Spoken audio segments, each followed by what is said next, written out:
está fazendo essa investigação sobre Danton Jobim e a importância dele para a teoria de jornalismo no Brasil, já que ele foi o primeiro teórico a sair mesmo do Brasil, produzir em língua inglesa sobre teoria de jornalismo. Então nós gostaríamos de ter do senhor uma avaliação da importância do Diário Carioca nos anos 50 e tanto a formatação do diário e a estruturação do LID. Qual a avaliação que o senhor faz para o jornalismo que nós temos hoje? Bom, inicialmente queria rapidamente falar sobre o Diário Carioca. Sim. Queria dizer sobre dois aspectos. Pela importância política que tinha o Diário Carioca. Essa importância política ela veio anterior a 1950. Para ter uma ideia, depois que o Vargas tomou o poder em 1930, o primeiro jornal a ser empastelado foi o Diário Carioca. Por quê? Porque eles apoiaram o governo, a Revolução de 30 a princípio, mas depois começaram a achar que o governo provisório estava se estendendo muito e começaram críticas contra o governo e o Diário Carioca foi empastelado. Né? Aliás, uma coisa curiosíssima é que quando a tropa do Exército entrou no Diário Carioca, eles tinham dado um tempo para todos os jornalistas fugirem e todos os gráficos fugirem também.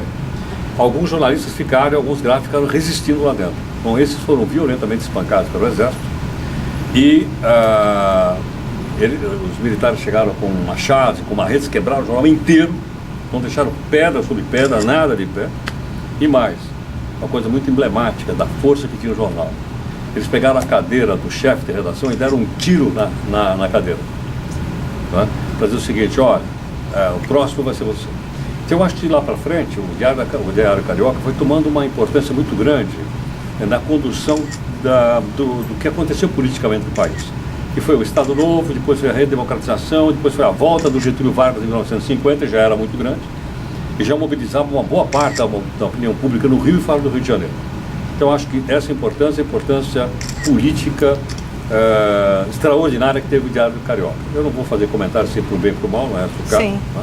Esse é um ponto. Outro ponto é o seguinte, eu acho que quanto à questão da inovação, feita pelo Danton, eu acho que aí nós tivemos uma influência forte desse período que o Danton viveu fora do Brasil e trouxe algumas técnicas do jornalismo americano para serem aplicadas no jornalismo brasileiro.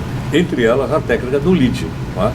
Ou seja, até então, você começava a contar uma história, para você saber a história, você tinha que chegar no fim da matéria, senão você não sabia.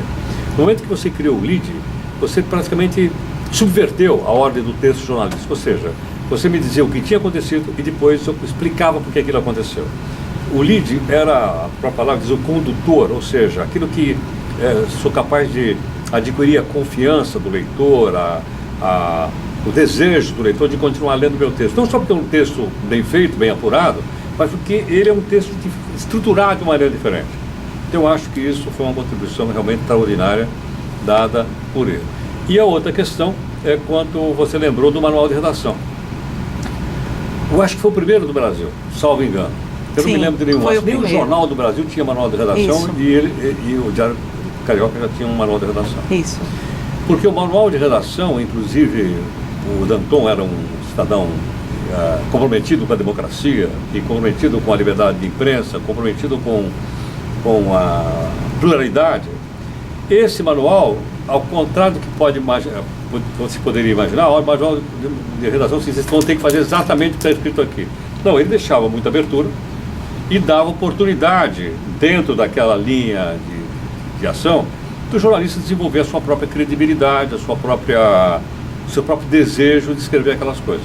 Então eu acho que por aí a importância dele no jornalismo também é importante, como outros, mas obviamente depois ele seguiu carreira política e ganhou contornos nacionais. Sim.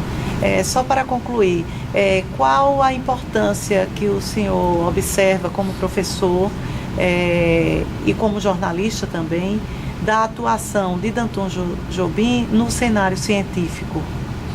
Eu acho que no caso específico, ele é um divisor de águas. Entendeu? Ele é um divisor de águas. Eu acho que existia uma realidade antes dele e uma realidade depois que ele ajudou a construir. Foi um dos pilares dessa nova visão. Então eu acho que eu tivesse definir, eu definia ele como um divisor de águas dentro do jornalismo. Ok, muito obrigada. Obrigado.